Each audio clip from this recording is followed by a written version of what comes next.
So we are back. Welcome back. We are at the annual conference organized by Frontier Securities, Capital Raising and Investment.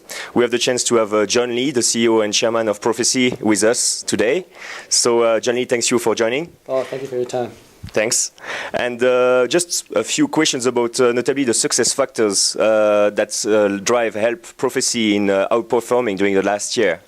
Well, I think the company is quite new, and we are riding on a very hot sector in a very hot market, coal in Mongolia.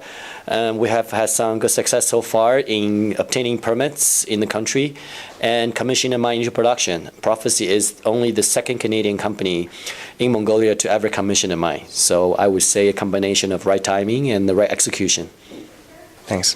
What about the main challenges that you face now for the business of Prophecy?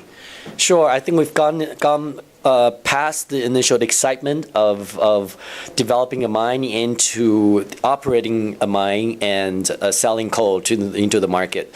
I think there are several logistical challenges that we have to overcome in terms of rail and the port and dealing with the end buyers from all different countries such as Japan, Korea, and China.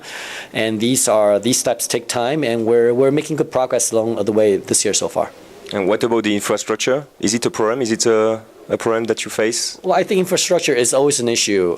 For the mine we just commissioned to production in December of last year, we are somewhat fortunate that our mine is located right on the Mongolian-Russian border. Granted that the Russian logistics are not the first class compared to China's, however, compared to Mongolia, it's still better. So we don't actually have to utilize much of the existing Mongolian infrastructure and rely more on the Russian part. And what's next for the business of Prophecy? What are the next project or development that you would like to look for? Sure. The two projects that Prophecy has in Mongolia are two coal projects, the thermal coal. We are looking to secure a contract to sell coal into Russia and by extension of that into the Eastern Seaboard. And as I mentioned, we're making good progress. The mine is fully operational and producing approximately 30,000 to 50,000 tons per month. And it's a matter of execution at that front. The other deposit we have is a massive over 1 billion ton thermal coal deposit called Changana. And that we have received some very strong preliminary support from the Mongolian government. Mm-hmm. And what we're looking to do is build a state-of-the-art mine mouth power plant, building a power plant on site. And instead of selling coal, we'll be looking to sell value-added products, just electricity. So we're progressing very well on that front. We have selected a couple of very prominent investment banks to help us with the fundraising effort. Mm-hmm. And there should be positive news releases in the weeks and months to come. And Prophecy is going to diversify as well into power plant. Is it true? Right. I think by and large, the coal market is an energy market. Okay. So what we're looking to do is, like the valleys of Brazil, instead of shipping iron ore, they look to produce steel and export steel. So instead of selling coal, which is very bulky and difficult to transport, we look to sell electricity. So I wouldn't say it's a change of business plan, but more focus towards more value-added products with higher margins. And maybe a last question about the appreciation of the currency. Do you think it is an impediment for the export market, or is it? I mean, to which extent can the local currency appreciate?